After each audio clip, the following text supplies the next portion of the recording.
Assalamualaikum warahmatullahi wabarakatuh. A'udzu billahi minasyaitonir rajim. Bismillahirrahmanirrahim. Alhamdulillahirabbil alamin. Wassalatu wassalamu ala asrofil anbiya'i wal mursalin. Sayyidina wa maulana Muhammadin wa ala alihi wa sahbihi ajma'in. Asyhadu an la ilaha illallah wahdahu la syarikalah wa asyhadu anna Muhammadan abduhu wa rasuluh la nabiyya ba'dah. Amma ba'd. Sahabat dimanapun berada, ada hal yang sangat penting dalam hidup kita ini, yakni rasa bahagia. Sebanyak apapun sesuatu dipunyai oleh seseorang, bila hatinya tidak bahagia, apalah gunanya? Maka penting untuk kita mengetahui bagaimana resep bahagia itu. AZ Channel kali ini akan menyampaikan ada dua hal penting yang hendaknya ada dalam diri kita kalau kita ingin menjadi manusia yang bahagia. Yang pertama, resep bahagia yang pertama adalah bersyukur dan tidak perlu membandingkan. Bersyukur secara penuh terhadap apa yang kita terima dan tidak perlu membandingkan dengan apa yang diterima oleh orang lain, menjadi resep penting agar hidup kita bahagia. Sebab sebanyak apapun kita peroleh, kalau masih membandingkan dengan orang lain yang lebih banyak, maka rasa syukur itu berkurang dan kebahagiaan itu bisa menjadi hilang. Ada sebuah kisah yang penting untuk kita cermati. Kisah ini semacam ilustrasi begitu. Yakni di sebuah desa ada seorang petani, ia mempunyai meja kursi lama. Meja kursi lama ini terbuat dari kayu yang lalu ditutup senderannya dengan dudukannya itu dengan penjalin, dengan anyaman penjalin. Tapi kursi-kursi ini sudah lama sekali, sudah jebol di sana sini dan sudah tidak terpakai. Maka kursi dan meja itu teronggok begitu saja di sudut ruangan di belakang yang tidak tersentuh karena nggak kepakai, sudah rusak, sudah dianggap modelnya juga ketinggalan zaman. Pada suatu hari ada seseorang yang mendatangi rumahnya dan dia memang mencari meja kursi yang model lawasan begitu. Sebab di kota itu banyak dicari orang untuk membuat kafe-kafe, rumah makan yang model lawasan begitu. Maka ketika ditanya apakah punya kursi yang terdiri dari penjalin begitu, kursi kayu ada penjalinnya begitu, dia, oh ada, tapi sudah rusak di belakang. Boleh saya lihat Pak? Oh boleh, silahkan dilihat. Lalu terjadilah dialog. Tamunya ini ingin membeli kursinya itu. Tentu sang petani, bapak petani ini dengan senang hati karena memang itu sudah nggak dipakai dan nggak dibutuhkan. Kursi itu dibeli dengan harga 5 juta. Apakah boleh Bapak? Oh boleh, boleh. Bapak petani ini senang sekali kursinya yang sudah jebol-jebol penjalinnya itu, yang kayunya barangkali mungkin sudah mulai retak di sana sini, dibeli dengan harga 5 juta, dia senang sekali, dia bersyukur sekali. Setelah dibayar 5 juta dan kursi itu dibawa oleh orang yang membeli, dia senang sekali. Dia cerita kepada istrinya, ya beli beras, beli ini, beli itu sembako untuk memenuhi kebutuhan keluarganya. Ya bersyukur sekali. Kursi yang sudah rusak, yang sudah teronggok, yang sudah tidak terpakai, dibeli dengan harga 5 juta. Dia senang sekali.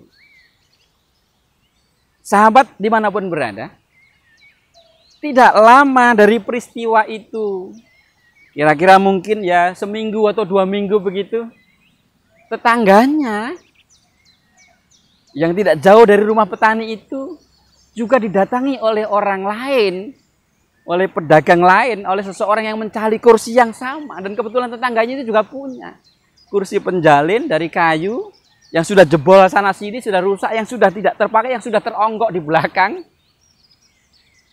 Kursi tetangganya ini dibeli oleh orang tersebut, oleh pembeli yang berbeda, dengan harga 15 juta.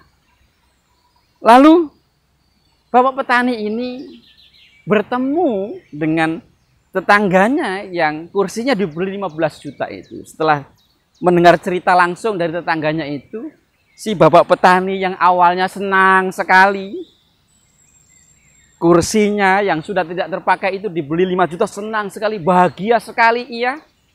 Lalu ia tiba-tiba menyesal. Kenapa dulu kursi saya berikan dengan harga 5 juta.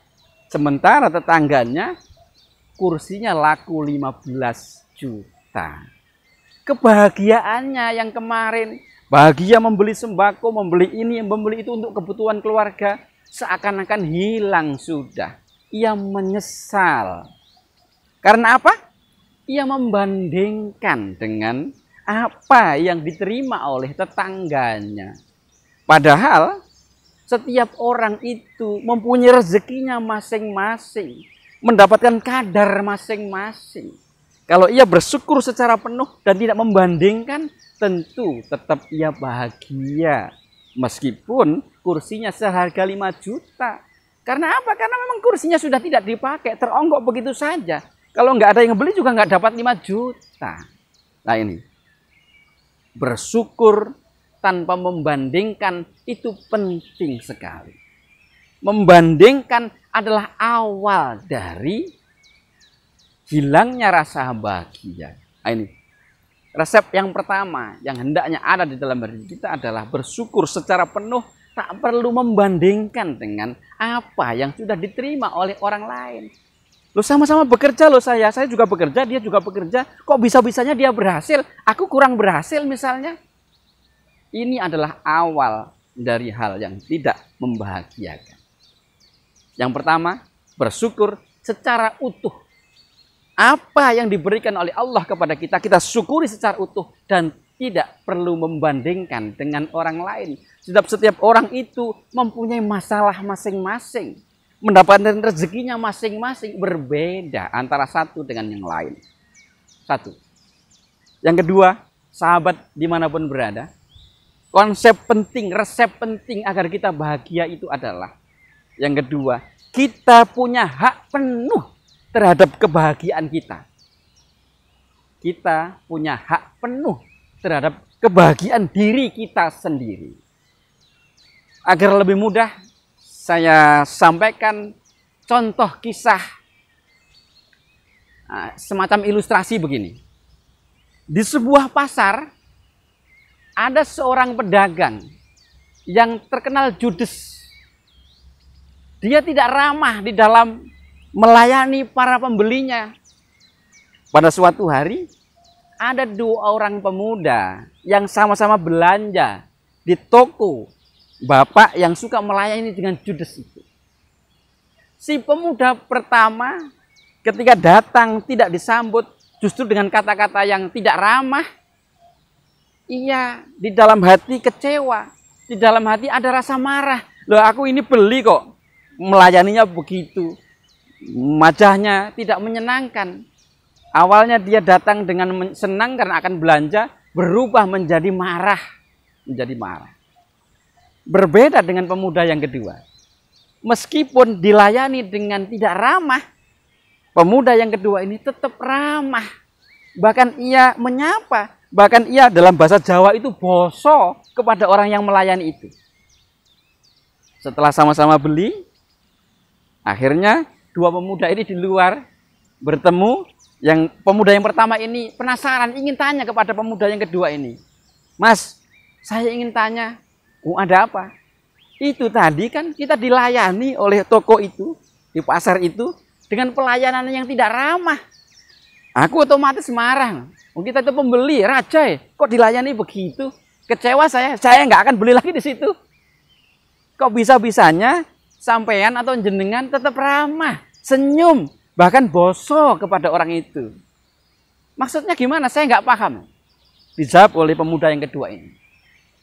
Saya punya hak penuh untuk mengatur diri saya sendiri. Apakah saya harus bahagia atau tidak? Kalau dia tidak ramah, kalau dia wajahnya judes begitu, mulutnya ngomongnya nggak enak, itu urusan dia. Jangan sampai ketidakramahan dia, yang urusan dia itu merusak kebahagiaan saya.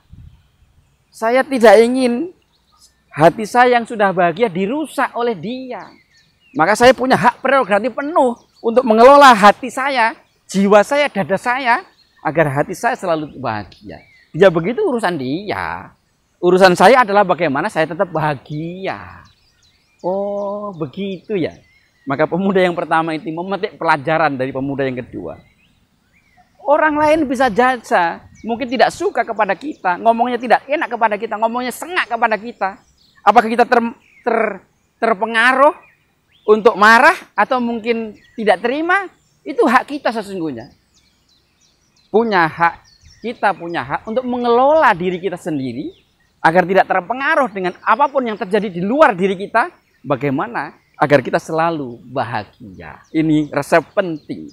Yang kedua, kita punya hak penuh untuk mengelola diri kita agar selalu bahagia dan tidak terpengaruh terhadap apa-apa yang di luar kita. Mungkin itu sahabat dimanapun berada. Dua resep penting agar kita selalu bahagia. Yang pertama, bersyukur dan tidak perlu membandingkan. Yang kedua, kita punya hak penuh atas diri kita agar kita selalu bahagia dan tidak terpengaruh oleh apapun yang terjadi di luar diri kita. Demikian para sahabat dimanapun berada, semoga yang singkat ini bermanfaat bagi kita bersama sehingga hidup kita selalu bahagia. Allahumma amin. Wassalamualaikum warahmatullahi wabarakatuh.